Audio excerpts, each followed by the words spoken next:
Nakakulong si Trench sa Texas matapos mahuling nagnanakaw ng Christmas lights ng kapitbahay sa kamera. Siya ang dating television news anchor na inakusahan ng pagpatay sa sarili niyang ina, pero ngayon ay may malaking pagbabago sa kanyang kaso. Ayos ka lang ba, Miss Mock? Ang bagong pangyayari na nagpahinto sa kasong ito kahit pansamantala lang. Nasa kaso ng law and crime tayo. Ako si Chris Stewart.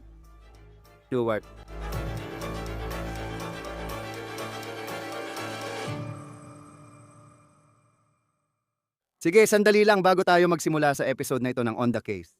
May dahilan kung bakit isa ito sa mga nangungunang palabas sa YouTube at may dahilan din kung bakit. Ang Morgan & Morgan ang pinakamalaking personal injury law firm sa Amerika na may 1,000 abogado at bilyong dolyar na nabawi para sa 500,000 kliyente. Kamakailan may kliyente sa Florida na nakatanggap ng 12 milyon kahit 350,000 lang ang alok ng insurance. Sa Pennsylvania, isang kliyente ang nanalo ng 26 na milyon. 40 beses sa alok ng insurer. Pinadadali ng Morgan & Morgan ang laban para sa iyo. Pwede kang magsimula ng claim gamit ang telepono sa 4dpeople.com/over-the-counter. I-click lang ang link sa ibaba o iscan ang QR code sa screen. Maraming bagong impormasyon tayong tatalakayin. Si Angie Mock ay dating anchor ng Morning News. Ang taong gumigising sa'yo tuwing umaga ay laging may masiglang personalidad. Ngayon siya ay nasa kustodya na ng Kansas. At marami pa kaming natutuklasan tungkol sa pinagmulan ni Angie Mock at posibleng mga pinagdaanan niya sa kanyang buhay. Para maintindihan ang bagong impormasyon, gusto kong simulan sa pinagmulan kung paano tayo umabot dito. Nagsimula ito nung Halloween. Unang lumabas ang kwento mula sa kapitbahay na nagsabing nasa bahay siya nang may babaeng lumapit sa kanya at sa nobyo niya. Ang babae ay balot ng dugo at kailangan niyang tumawag sa siyam na 1,224. Supervisor, Defense 4 sa 1,500 at 14 East County Street nag-ooperate sa taas. Ang tawag mula dispatch ay ipinasa sa pulisya ng Wichita na pagdating sa isang bahay sa Crowley Street ay natagpuan si Anita Avers, 81 anyos ayon sa pulisya. Natagpuan ng babaeng ito na maraming saksak habang nasa kama. Dinala siya sa ospital ngunit namatay siya doon. Ang babae na umano'y nababalot ng dugo, naghahanap ng paraan para tumawag sa siyam, na isang-isang ang taong tumawag sa siyam na isang-isang ay sariling anak ni Anita.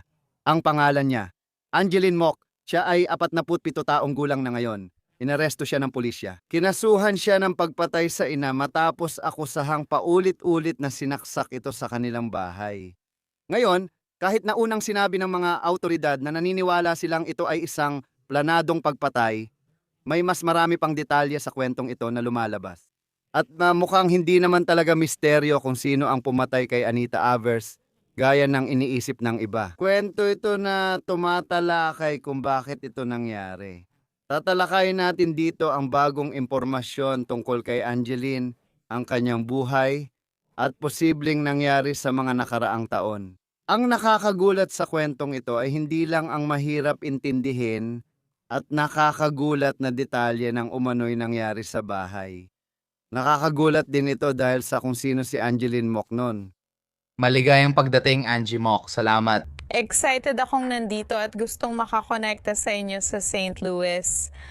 Kilala si Angeline Mock bilang Angie Mock. Ayon sa Fox 2 sa St. Louis, maraming taga St. Louis ang nanood ng Morning News mahigit 1 dekada na ang nakalipas. Video ito sa kanilang pampublikong YouTube page na inupload noong 2011. Malugod na tinanggap si Angie Mock bilang bagong anchor ng kanilang news team ayon sa LinkedIn page niya. Mahigit dekada siyang nagtrabaho sa lokal na balita. Ngayon, masasabi ko sa iyo ang lokal na balita. Masaya talaga ang trabahong ito. Pero hindi ito kasing kinang akala ng iba. Matindi ang mga oras, nagtatrabaho ka, kahit pista opisyal, at marami talagang ginagawa sa likod ng eksena. Talagang pagod ka rito. Mukhang handa si Angie Mock sa hamon ng karera na pinaghirapan niya na nagsikap siya para marating ang kinalalagyan niya sa kanyang karera. At ito ay isang karerang nagsimula.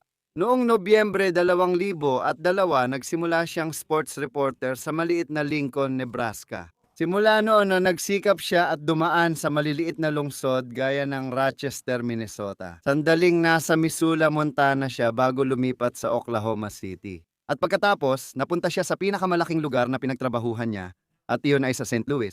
At doon siya nagtrabaho. Isang morning anchor mula Marso 2011 hanggang Pebrero 2015. Pagkatapos noon, lumipat siya mula television tungo sa pagbebenta ng software ayon sa LinkedIn niya. Ngayon, karaniwan na ang mga taong umaalis sa balita dahil nakakapagod ito. Lalo na sa mga morning news na nagsisimula ng 4:00 o 4:30 ng umaga, kailangan mong gumising ng ilang oras bago magsimula, kadalasan sa gabi. Kaya maraming umaalis sa industriya ng balita para makahanap ng mas normal na trabaho. Maganda ang desisyon ni Angie Mock na magbenta ng software dahil maaari itong maging kumikitang negosyo. Hindi malinaw ngayon ang naging kalagayan ng pag-iisip at pinagdadaanan ni Angie Mock nitong mga nakaraang taon. Matagumpay siya sa broadcasting, parang sinag ng liwanag tuwing umaga sa lokal na balita at puno ng positibong enerhiya.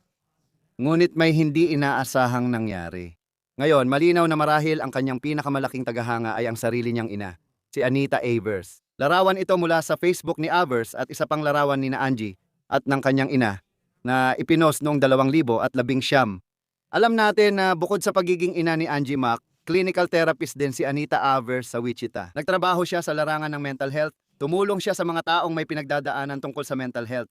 At napakahalaga ng tema ng mental health kapag pinag-uusapan ng kasong ito. Ayon sa record ng korte, si Angie Mock ay di umano'y na diagnose na may seryosong mental health condition, partikular na schizophrenia. Malalaman pa natin kung paano maaapektuhan ang kanyang kaso. Samantala, tatalakayin muna natin ang Halloween at impormasyon mula sa mga pulis sa insidente noong Oktubre 31. Sinabi ng isang kapitbahay sa Kake Television na tumakbo sa kanila si Mock matapos ang umano'y pagpatay. Sinabi niya, may isang babaeng lumapit sa sasakyan namin na puno ng dugo ang mga kamay at katawan. Humiling siyang tawagan agad ang siyam na isang sabi ng kapitbahay. Kinuha ni Mock ang cellphone niya at tumakbo pa uwi. Mukhang natatakot. Kakuha ko lang ng affidavit para dito. Nagbibigay ito ng ideya kung ano ang panig ni Angie noon bago ko talakayin yon. Ayon sa Broadcastify, ito ang sinabi ng mga dispatcher habang tumutugon ang mga pulis sa bahay sa Crowley Street. Ang narinig mo lang ay sinabi niyang sinaksak niya ang ina para mailigtas ang sarili. Pareho silang dinala sa ospital. Ayon sa pulisya, may mga hiwa sa kamay si Mock pero di tiyak kung depensibong sugat ang mga ito.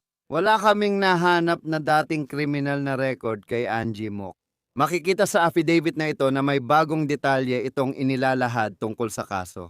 Batay sa nakita ng pulis noong Halloween at sa pahayag ni Angie Mock sa bahay kung saan daw niya pinatay ang kanyang ina. Ayon sa affidavit, pagdating ng pulis, nakita nila ang isang duguang babaeng puti sa labas na may hawak na tuwalya. Pagpasok ng pulis, nakita nila si Anita Avers na nakahiga sa kama na maraming saksak sa muka at katawan ayon sa pulisya, katabi ni Anita. Sa kama, nakita ng pulis ang maraming kutsilyo at isang pangkayod ng keso sa unan. Nang tanungin ng pulis si Mock kung ano ang nangyari at kung nasaktan ang kanyang ina, sinabi raw ni Mock ang kanyang muka, mga mata, sabay turo sa bahagi ng katawan. Tinanong ng isang pulis kung ano ang nangyari at sinabi ni Angeline na pumunta siya sa kwarto ng kanyang ina para makipag-usap at nakita niya itong naghasa ng mga kutsilyo.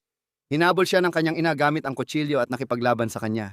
Mas malakas si Angeline kaya itinulak niya pabalik ang kanyang ina. Sinabi ng ina niya, alam kong ikaw si Bleeping Hesukristo, kaya umatras siya. Sinundan siya ng ina kaya umiwas siya, kinuha ang kutsilyo at inupuan ng ina. Ayon kay Angeline, nagsimulang magsalita ng masasakit ang kanyang ina, kaya napilitan siyang saksakin ito para iligtas ang sarili. Kaya isa iyon sa mga kwento na sinabi ni Angie Mock sa mga autoridad. May isa pang bersyon ng kwento. Sinabi niya sa isang pulis na ganito ang nangyari. Sinabi ni Angeline na kinausap niya ang ina sa kwarto dahil may job interview siya bilang news anchor sa lokal na television station sa Wichita. Sinabi niya na nagseselos ang ina niya, nagpapatalas ng kutsilyo at ayaw siyang makuha ang trabaho. Sinabi niya na hinabol siya ng ina sa bahay kaya napilitan siyang patayin ito dahil hindi tumigil. Tama si Angeline, ang kanyang mga karapatan, sabi niya. Alam niya ang karapatan niya pero tumanggi na siyang magsalita kaya natapos ang pagtatanong. Kinasuhan ng pulisya si Angeline Mock ng first-degree murder. Heto ang mugshot niya. Narito ang criminal complaint kung saan isinulat ng mga piskal na si Angeline Mock ay sinadyang pumatay ng tao noon labag sa batas at may pagpaplano. Anita Avi, ARS. Sige. Ikaw ba si Binibining Mock? Ito si Mock na unang humarap sa korte ayon sa KSN Television sa Wichita. Napansin din namin na ngumiti siya pagpasok niya sa silid. Sa kasong ito, ikaw ay kinasuhan ng isang bilang ng murder sa unang antas. Ito ay isang off-grid na personal na felony. Ang piyansa mo ay dolyar. 1,000,000 may kasamang pretrial services, electronic monitoring, at bawal kang makipag-ugnayan sa biktima, mga saksi ng estado, at amain mo. Ang piyansa sa iyong kaso. Paumanhin po. Ang susunod mong pagdinig sa kasong ito ay kay Hukom Giring sa Nobyembre 14, 1:30 ng hapon. Na kompleto mo na ang isang financial affidavit, aprobahan ko iyon at magtatalaga ako ng grupo ng mga abogado para katawanin ka.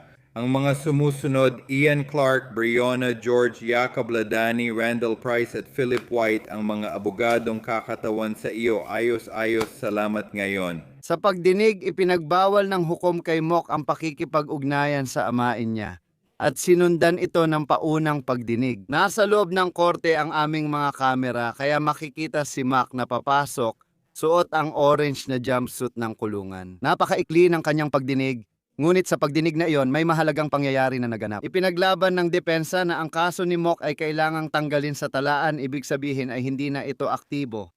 Dahil hiniling ng kanyang abogado, siya ay sinuri para matukoy kung karapat dapat siyang humarap sa paglilitis. At ngayon, nalalaman natin kung ano ang natuklasan sa pagsusuri sa kanyang kalusugan sa pag-iisip. Naging emotional si Mock habang umaalis sa paunang pagdinig, kaya ito ang lumabas sa pagsusuri. Bukod sa schizophrenia, napagpasyahan ng hukom na hindi pa karapat dapat si Angie Mock sa paglilitis ngayon. Ayon sa hukom at ulat ng doktor, napag-alaman ng korte na hindi dapat isailalim sa paglilitis si Mock. Inutusan ng korte na ilipat si Mock sa mental health facility at ipinagpaliban ng walang hanggan ang kaso niya. Pero hindi ibig sabihin na tapos na dahil pagkatapos ng paggamot, pwedeng matuklasan na karapat dapat si Mock sa paglilitis. Kasama natin ngayon si Sherry Botwin, lisensyadong clinical social worker, trauma expert at may akda ng Thriving After Trauma para talakayin ang kasong ito at posibleng kahinatnan. Masaya kaming kasama ka sa Law and Crime dahil sa dami ng ganitong kaso, laging may mas malalim na kwento. Narinig natin mula sa pulisya na iniisip nilang planadong pagpatay ito. Ngayon, mas marami tayong natututuhan tungkol sa kung ano ang maaaring pinagdadaanan ni Angie Mock sa kanyang isipan nung nangyari ang lahat ng ito nung Halloween. Gusto kong magsimula dahil alam ko, iniulat na schizophrenia ang diagnosis sa kanya, pero schizoaffective disorder pala ang opisyal. Ano ba talaga yon? Iba ito sa schizophrenia kung may schizoaffective disorder ka. May kinalaman ito sa mood, kaya ayon sa nabasa ko, bukod sa halusinasyon at delusyon, may depression din siya. Doon pumapasok ang bahagi ng affective. Kasi kapag, alam mo yon at madalas ako, sa kasamaang palad kapag pinag-uusapan natin ang schizophrenia, lalo na sa mga usaping true crime, pero parang si Nick Rainer kamakailan lang. Lumabas na ang bagay na yon tulad ng kaso sa California. Ano meron doon? Lalo na kung may schizo ka tulad ng ginagamit sa diagnosis ng tao. Ano ba talaga ang pinag-uusapan natin? Ano ibig sabihin nun? Bahagi talaga ng schizo ang tinutukoy. Ang mas psychotic na tao ay nakakakita ng hindi totoong bagay, may delusyon, at nagiging sobrang paranoid. Kaya kapag may major depression ng isang tao, bukod pa sa schizo, tinatawag itong schizoaffective disorder kapag pinagsama ang dalawa. Kung may kakilala kang sobrang nalulumbay at tinitingnan din ng iba na parang may masamang balak sa kanila, o hindi malinaw ang nakikita o hindi makasabay sa kasalukuyang lugar at oras kapag pinagsama mo ang dalawang bagay na iyon. Parang bomba na pwedeng sumabog anumang oras kung walang tamang psychiatric at psychological na gamutan. At kapag pinag-uusapan natin ang tungkol sa edad, alam mo, marami pa talagang hindi natin alam. Si Angie Mock dahil maganda at maayos ang takbo ng kanyang karera sa telebisyon. At pagkatapos ay lumipat siya mula sa balita na ginagawa rin ng maraming tao dahil talagang mahirap ang oras. Naintindihan ko yon. Pero sa edad na 47, hindi rin malinaw kung kailan siya na-diagnose o ang pinagmulan ng isyung ito. Pero parang katulad ng kay Ike, no? Pinag-uusapan namin ni Nick Rainer at ang edad niya at kung paano siya kamakailan lang na-diagnose. At yun ay isang bagay na kadalasan ay hindi mo nakikita. Kasi sa tingin ko sa schizophrenia at maaaring mali ako dito, parang ganito ang pakiramdam ko. Kadalasang batang lalaki ang napag-uusapan na may schizophrenia. Pero ngayon ay isang 47 anyos na babae na may schizoaffective disorder ang kaso. Kailan mo madalas nakikita lumalabas yon sa tao? Maaring mangyari ito sa maagang adulthood kaya mahalagang tandaan na posible ito. Pero hindi ibig sabihin na agad itong malalaman ng iba. Hindi ko alam ang background ni Angie. Na ospital na ba siya dati? Gaano na siya katagal tinitingnan ng psychiatrist? Naiisip ko rin ito lalo na dahil 47 na siya. Kadalasang lumalabas ang schizophrenia sa maagang adulthood, pero posible rin itong mangyari sa mas huling bahagi ng adulthood. Nasa kalagitnaan na siya ng buhay kaya naiisip niya ang mga bagay tulad ng menopause sa mga babae. Kung may seryosong mental health disorder na sila. Kapag pinagsama mo ang dalawang iyon, maaaring lumabas ang diagnosis depende sa sitwasyon ng buhay niya. Isa pa ring iniisip ko tungkol sa kanya. Nung sinabi mong aalis na siya, alam mo sa mundo ng television. Minsan kapag may mga taong dumadaan sa pagbabago, kapag nagpapalit sila ng trabaho, at malaking pagbabago iyon para sa isang tao na iiwan ang kanyang trabaho. Yung stress o nararamdaman tungkol sa pagbabago. Maari rin itong mailabas kung ano ang namumuo sa loob ng isang tao na minsan ay maaaring maging seryosong mga alalahanin o issue sa kalusugan ng pag-iisip. Bago natin pag-usapan ang tungkol sa pagkakadeklara na hindi siya angkop para humarap sa paglilitis, ano ang ibig sabihin nito para sa kasong ito sa mga susunod na hakbang?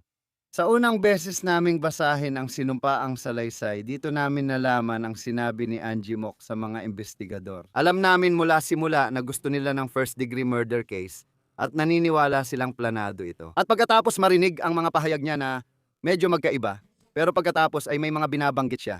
May binanggit siya tungkol kay Hesukristo, may binanggit din siya tungkol kay Venom na pinag-uusapan niya. Ang 81 anyos niyang ina ay nagpapatalas ng kutsilyo. Pupunta siya sa panayam sa lokal na telebisyon pero ayaw ng ina niya dahil sa selos na parang tunog ng isang tao na may pinagdadaanan sa pag-iisip. Ano sa tingin mo? Yun lang ang hindi professional kong opinion base lang sa nabasa ko. Bilang professional, ano ang iniisip mo kapag naririnig mo yon? Parang mga sinabi niya sa pulis pagdating nila sa bahay. Nakikita ko na ang taong ito ay may galit at insecurities at habang binabasa ko parang naririnig ko rin. Mukhang may paranoid na pag-iisip or delusyon siya base sa sinasabi niya. Magkaiba ang selos ng nanay mo sa pagsasabing gusto kanyang saktan, lalo na kung may usapan na tungkol sa mga kutsilyo. Parang may bahaging totoo pero may mga parte rin sa affidavit na parang hindi makatotohanan. And parang may nararamdaman akong may pagka-psychotic or may psychosis na nangyayari, kaya parang sinusubukan mong paghaluin ang mga bagay. Ang isang bahagi ng isip ng tao ay makatwiran at nakararamdam, habang ang isa pa ay maaaring paranoid at delusional, kaya nakakalito talaga. At tungkol sa kaso niya na umuusad, ito ay status hearing. Sinabi ng abogado ng depensa na gusto nilang mental health evaluation para malaman kung kaya niyang humarap sa paglilitis at lumabas na hindi siya angkop. Ano ang ibig sabihin nito sa kanyang pag-iisip at bakit hindi siya angkop humarap sa paglilitis? Oo, mahalaga ito kasi alam kong naririnig ito ng publiko at ng mga kasangkot sa mga kasong ito. Alam mo na, itinigil muna ang kaso dahil kailangan niyang sumailalim sa pagsusuri ng kalusugan ng pag-iisip. Mahalagang tandaan kung hindi siya karapat-dapat sa paglilitis. Ang sinasabi nila ay maaring hindi niya magawang sundin ang mga patakaran sa korte. Maaaring hindi niya kayanin ang pag-uusap ng kanyang mga abogado at depensa. Maaaring magdulot iyon ng galit at hindi siya nakatuon sa kasalukuyan. Kaya sa kasong ito ang sinasabi nila ay kailangan siyang suriin at gamutin. Kung schizoaffective disorder ito, kailangan magbigay ng gamot, paggamot at therapy. At kapag siya ay naging stable na, babalik siya sa korte. Hindi ibig sabihin na hindi na siya kailangang pumunta sa korte at wala nang magiging paglilitis. Kung talagang gusto mo ng hustisya at gumana ang sistema para sa lahat ng kasangkot, Kailangan nilang maging nasa tamang pag-isip, naroron at kayang dumaan sa proseso. At siya, base sa nababasa ko ngayon, ay itinuturing na hindi angkop, ibig sabihin hindi sapat ang kanyang kalagayan sa pag-iisip para gawin ang kinakailangan. Kapag ang tao ay nililitis sa korte, Paano ito ikinukumpara? Kasi minsan maririnig mo na may mga kaso na ang isang tao ay umaamin, alam mo na, dahil sa dahilan ng kabaliwan. At paano naman ang sitwasyon natin ngayon kung saan ang isang tao ay hindi angkop upang humarap sa paglilitis? Paano ito ikinukumpara sa isang taong napawalang sala dahil sa dahilan ng kabaliwan? kaya para mapawalang sala dahil sa dahilan ng kabaliwan, kailangan mong maipakita na noong ginawa ang krimen, wala kang kakayahang makilala kung ano ang tama at mali. Hindi ganun ang kaso rito. Hindi nila sinasabing dapat siyang absuelto dahil baliw siya. Sabi nila hindi siya pwedeng litisin ngayon dahil hindi niya kakayanin ang proseso ng batas sa kasalukuyan niyang kalagayan. Kaya kahit na nakakainis talaga ito para sa lahat ng kasangkot, lalo na sa mga taong nawalan ng mahal sa buhay. Gusto mong lahat ng sangkot sa kaso ay handa at karapat-dapat sa paglilitis. Sa ngayon, hindi ko naririnig na gusto niyang mag-plead ng not guilty dahil sa kabaliwan. Naririnig ko kung ang hukom ang nagpasya nito o kung dumaan siya sa psychiatric evaluation. Yung taong walang dahilan para magsabi ng oo o hindi sa paglilitis, sinasabi na ang babaeng ito ay hindi pa handa ngayon para humarap sa paglilitis. Kaya alamin muna natin yan at pagkatapos ay babalik tayo at ipagpapatuloy natin ang proseso ng paglilitis. Pagkilala pa lang, iniisip mo na ang nangyari at nakakatakot talaga. Paano naman ang legal na sistema kung saan kailangang tukuyin kung ano ang tama o mali? Paano kung naramdaman niyang ang kondisyon niya ang nagtulak sa kanya gawin ito? Pero tumawag siya sa siyam na kaya parang isa ito sa mga sitwasyon na baka na-realize niyang mali ang ginawa niya, kaya siya tumawag sa siyam na isang. Pero maaaring ang mismong ginawa niya ay resulta ng schizoaffective disorder. Paano hinaharap ng legal na sistema ang ganitong kaso? Lalo na kung ang tao ay maaaring wala sa tamang pag-iisip noon. Pero, alam mo yon, may alam pa rin siya sa tama at mali batay sa reaksyon niya pagkatapos. Komplikado ang sitwasyong ito at napapaisip ako kung ano ang pakiramdam ng may schizoaffective disorder. Kaya nung mga sandaling ginawa niya ang pagpatay, wala ba talaga siyang kamalayan or ideya sa ginagawa niya? Pagkatapos tila may napagtanto siya 1 o 2 minuto matapos ang pagpatay. Diyos ko, tingnan mo ang ginawa ko. Delikado ito kapag may malubhang mental health diagnosis ka at kulang ang tamang gamutan. Ang kailangan kong malaman sa sitwasyong ito ay kung ano ang tumatakbo sa isip niya habang ginagawa niya ang pagpatay at kung ano ang iniisip niya nang tumawag siya sa siyam na isang. Iyon ba ang sandali na na-realize niya ang ginawa niya o habang ginagawa ang krimen? May kamalayan ba siya noon? Pero may bahagi pa rin sa kanya na hindi mapigilan ang sarili sa mga nakakatakot na pagnanasa. Yan ang mga dapat nating malaman tulad sa kaso ni Nick Reiner, halos pareho lang.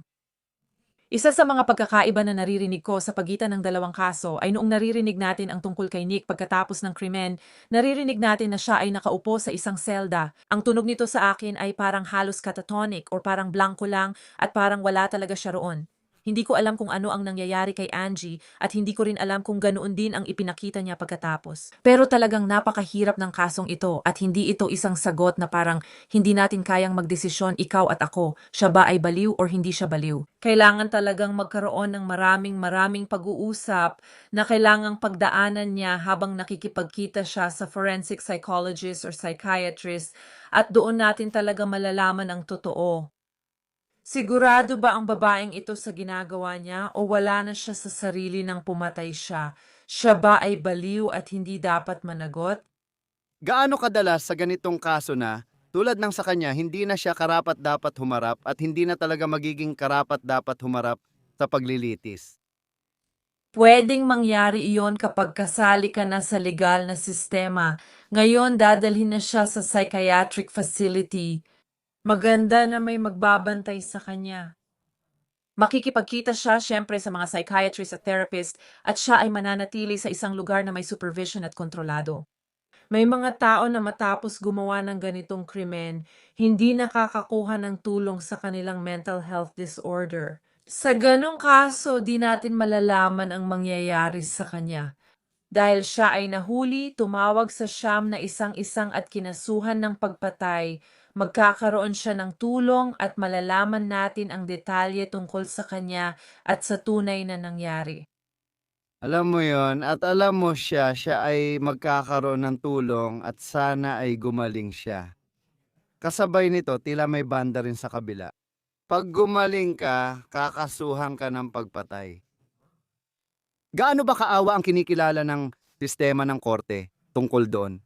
Alam mo yon at ito ba ay isang kaso na parang, sige, maayos na ang isip mo kaya pwede ka nang humarap sa paglilitis? Kung mapatunayang nagkasala, dadalhin ka sa pasilidad ng Estado posibleng habang buhay. Oo, dito rin nagiging komplikado talaga kasi nakadepende ito kung sino ang hukom, nakadepende rin sa mga pahayag ng mga naiwang pamilya. Sa tingin ko, walang tiyak na sagot dahil iba-iba ang bawat kaso. Ang iniisip ko para sa mga tulad niya na nahihirapan dahil sa matinding sakit sa pag-iisip ay kahit nasa isang psychiatric facility siya ng estado o nakakulong siya sa bilangguan.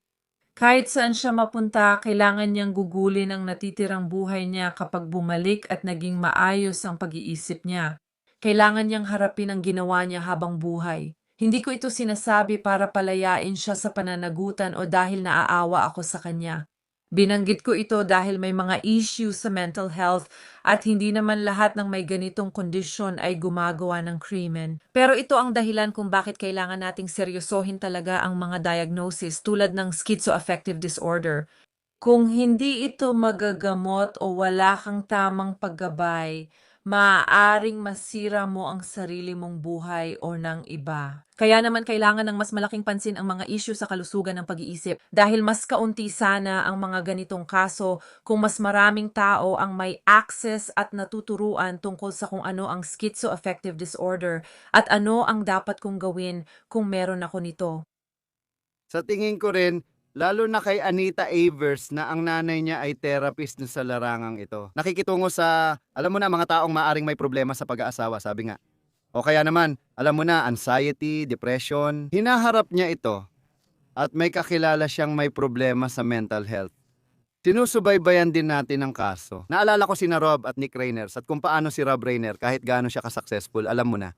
Sa huli, isa siyang ama, pati na rin ang asawa niya, si Michelle Rainer. At sila ay mga magulang na sinusubukang alamin kung paano nila matutulungan ang anak nila, alam mo na. At makikita natin kung magiging bahagi ng depensa niya ang schizophrenia. Alam ko namang may debate dyan, pero trabaho mo lang yan. Paano yung mga may mahal sa buhay na gusto nilang tulungan na kasama rin sa bahay at delikado rin? Ayon sa ulat, sa kasong ito, dahil sa isang seryosong mental health disorder, paano ba nagagawang lampasan ito ng mga tao ng matagumpay? Kung miyembro ka ng pamilya na kasama ang may mental health issue, kahit therapist ka pa, ito ang pinakamagandang magagawa mo. Dahil kahit na isa akong therapist, kapag pamilya ko o anak ko na ang pinag-uusapan, hindi ko rin makikita ng malinaw ang mga bagay dahil pamilya ko sila. Yung pinakamagandang magagawa mo ay magkaroon ng access sa mga resources, mag-aral ka, makipag-usap sa mga therapist, mag-online at sumali sa mga grupo na tungkol sa psychoeducation.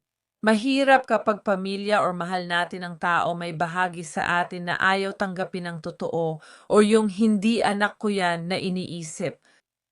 Pwede itong mangyari sa kahit sino. Pwede itong mangyari sa kahit sinong mahal natin at kahit nagtatrabaho tayo sa larangang ito o ako mismo. Kung ano man ang trabaho mo, hindi na mahalaga kapag sarili na nating anak o kapamilya ang pinag-uusapan.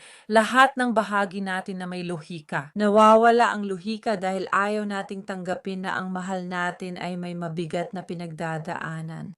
Mahalaga ang edukasyon, pagiging bukas, pag-unawa na pwedeng mangyari ito sa kahit sino at alamin kung may ganito sa pamilya. Kailangan din natin ng suporta. Dapat nating pag-usapan ang nararamdaman natin at matutong tumanggi. Ganito rin sa pamilya ko. Ngayon na alam ko nang nangyayari ito, ano ang mga konkretong hakbang na pwede kong gawin para matuto pa at masiguro na ako ay nung sa kaso ni Nick Reiner, yung mga magulang at lahat ng taong kasangkot ay may sapat na suporta na kailangan nila. Gusto naming maiwasan ang mga ganitong kaso at ayaw naming laging mag-ulat ng ganitong kwento. Kung walang edukasyon at intervention, mas mataas ang tsansang mangyari ang masama. Ang ganda ng sinabi mo. Sherry Botwin, laging masarap kang kasama sa Law and Crime. Alam kong may libro kang Thriving After Trauma. Ano ang dapat malaman ng tao tungkol dito?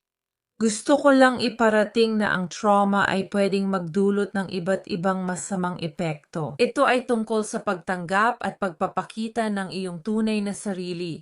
Ano ang mga konkretong hakbang na pwedeng gawin kung may pinagdaanan ka o may miyembro ng pamilya na may sakit at nakagawa ng mabigat na krimen?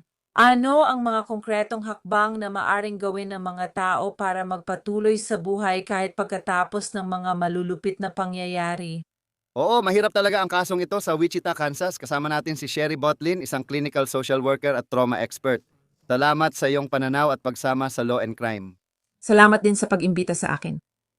Sa obituary niya, inilarawan si Anita Avers bilang babaeng may pananampalataya at malasakit sa pagtulong sa may pinagdadaanan sa kalusugan ng pag-iisip. Clinical at pampamilyang therapist siya sa Wichita.